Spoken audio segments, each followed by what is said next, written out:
Assalamu alaikum dostlar. Biz hazır Urmat Ake'nin çarbazına geldik.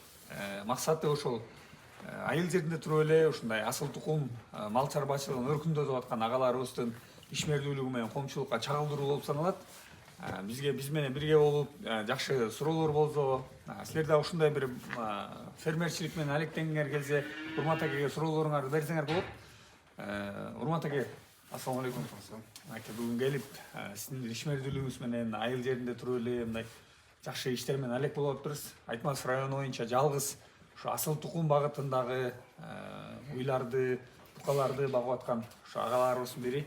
Анан ушу ишмердүүлүгүңүз кандай башталып калды эле? Анан кийин мынакей Европага дагы ушу тажрыйба алмашуу максатында барып келген экенсиз. Ал жактагы ушул айыл чарба фермерчилик кандай өнүккөн экен, ошол нерселерди башынан айтып берсеңиз.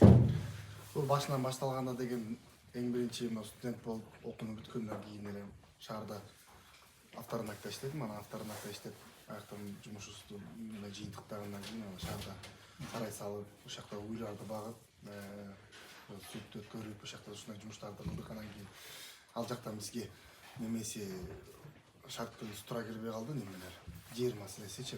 Баарын алып сатып алып неметкенден кийин сал оорураак болот экен. Анан кийин биякта ошо кайра айылга келдим, ошо 7 жыл болуп калды шаардан келгениме. Сол жакта сарайымды табыштап, анан бияка бага баштадым. Анан баарын багып көрдүк. Анан кийин карамалдан ушу букаларды багып, баарын уйларды багып көрдүк. Анан кийин бул асыл тукум чарба. Аябай эмекенде баарын эсептеп келгенде асыл тукумга өкмөт да жардам кылып атат азыр. Ошо былтыркы неме менен өкмөттүн жардамы менен алган уйларды. Ага чейинкисин айта турган болсок, негизи тоют маселеси боюнча шаардан ошо чечилбей калып, анан тоют маселесин бияктан неметебиз деп келип, анан кийин жүгөрүн өстүрүп көрдүм да келип. Жаң жүгөрүн уруун өстүрүп, ошо бияка биринчилерден болуп анда да алып келгенде баары айтышкан, ошо жүгөрүн кандай болобу, кымбат го деп $82 алган ошо жүгөрүн.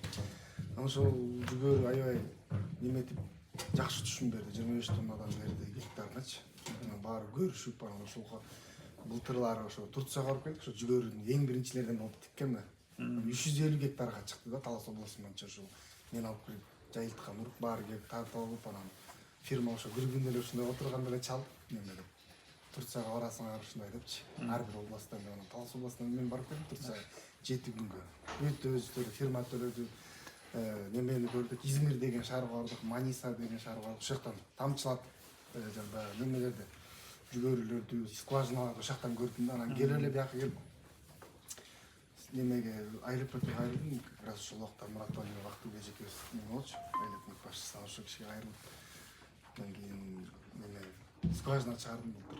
Ошо өрү болду да. Барып келген ошол жактан неме. Турцияга барып келгенден кийин анан ошол жерлерди, бош жаткан жерлерди өздөштүрүш керек болот экен. Бияка биз жака суу да келбечти да. Бир да суу Будайга да келбей калды да.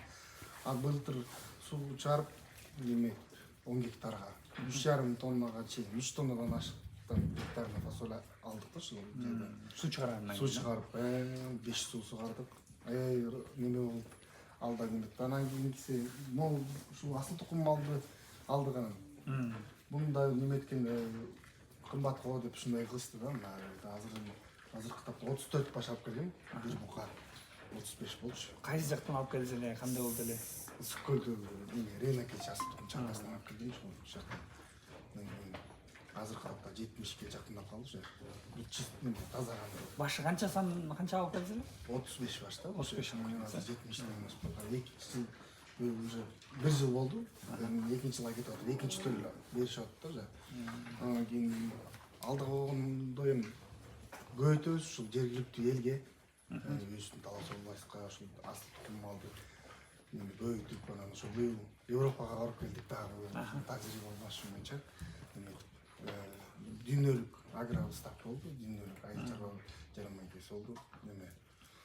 Жалаң ошол асыл тукум малдар, сүт багытында, эт багытында кандай кармаш керек, ошо чарбаларга бардык, бүт карап неметип келдик, көрүп. Аябай неме болуп да бизге. Эми Кудай буйрса кийинки неме менен сүт багытында кылабыз деген ойлорубуз бар. Азыр сиздики эт багытында, Азыркы бул Абердин Ангус пародасы эт багытында. Анан кийин муну да көбөйтүп, анан кийинкиде агайым кармоо шарттарына ылайыкташтырып анан жаңы сарай салып мындай биз неме деп атабыз. Алып келебиз. Каяктан көрдүз эле мисалы ошол идея кандай болду эле мисалы жана Абердин Аңгус багытындагы деп атпайсызбы? Аны мындай өзүңүз эле көрүп эле же изилдедизби мисалы? Жок, ал Абердин Аңгус бул мен буга чейин немеде аткорум менен айланышып жүрөм. Азыр деле аткорум болсо, мукаларды байлап чыгарып анан ушундай болсо ошону эсептеп келдик да. Бир баш канча жем жейт. Анан кийин бир баш канча расход болот, ошого чабан баарын эсептеп келип анан кирешесинчи. Кирешесин эсептеп келгенде азыраак болуп чыгып атты да. Анан кийин өзүм ойлондум да, ошол эмнеге азыраак болот, башка кандай максатта көбөйтүш керек да кирешени. Анан кийин сапатка да өтүш керек болду. Барган сайын эле биздин малдар кичирейип эле ушундай болуп атты. Анан кийин как раз өкмөттөн айтып калышты, биздин айыл чарба департаментинен ушундай сунуш келди да, неме десеңер ушундай асыл тукум мал алсаңар лизингке болот депчи. 6% менен 7 жылга дейин. Барып көрдүк, анан кийин барып чарбаларды көрдүк, каяктан алабыз, анан ошону немебиз көрдүк, жана Ренеке фермасынан алдык. Ошол жер бизге шартубузга тура келди, мындай неме келип анан биринчилерден болуп алып келдим, ушул Абердин Аңгус. Аябай бизге шартка сонун болуп, өздөрүн жакшы сезип көбөйүп атат азыр. Анан кийин булардыкын суточный перевес бар да, бир немеде бир суткада канча вес кошот. Булардыкы аябай жогорку немеде, жогоруда булардыкычы. Тиги биздин өзүбүздүн кыргыз малдардыкы өйдө да. Анан кийин таза малдар, таза кандуу малдар, ушуну көбөйтүш керек болуп атат. Баары эле бул бир жашарлардын деле аябай жакшы вести берип коет да. Эме жакшы баалуу азыркы тапта 100 бир жашарларын 100 миңден сурап атат да. Биздин рынок немеге түштүк жакка да көп кетет да. Өзбекстанга, Тажикстанга бизден кара малды көп чыгарышат го өзүнүн ошолорду көрүп кызыгып анан алар негизи немеден алып келишет да, көчөчү. Өзбекстан, Россиядан алып келет да. Россияда былтырлар неме сураштырганбыз, ушундай живой вес неме болот. 350 рубльденчи. Бияка келгенде 350 сомдон болот экен да, ошондо 100 сом биздин неме кетет экен, жолго. Россиядан бери таза кандуу малдарды келиш үчүнчү. Эгерде биз эле ошол эле малды бу жерден өндүрүп, бу жерден жайылтсак, сал ылдыйраак, мисалы үчүн 300 сом кылсак, живой вес неме болуп аябай ыңгайлуу, жакын. Анан кийин неме бизде көбөйтсөк, бу жерде рынок аябай жакшы да кетет. Өзүбүздүн жергиликтүү элди алат, ал неметпесе кошулашма Өзбекстан, Тажикстанга да аябай кетет да, келечеги аябай жакшы. Анан мындай бир могу бизди колдоп, жаш ишкерлерди неметип аябай жакшы мыйзамдар чыгып неметип атат. Биздин акимчиликке да неме чоң рахмат, ушинтип бизди колдоп, былтыркы сууду чыгарып атканда кагаз жумуштарын алып берип уруксаттар бар болчу, ошолордун баарына Жергиликтүү бийликтер жардам берип аткан кызыктар болуп, бардык жактан колдоолор аябай болуп атат да. Биз да бирок ага неметпей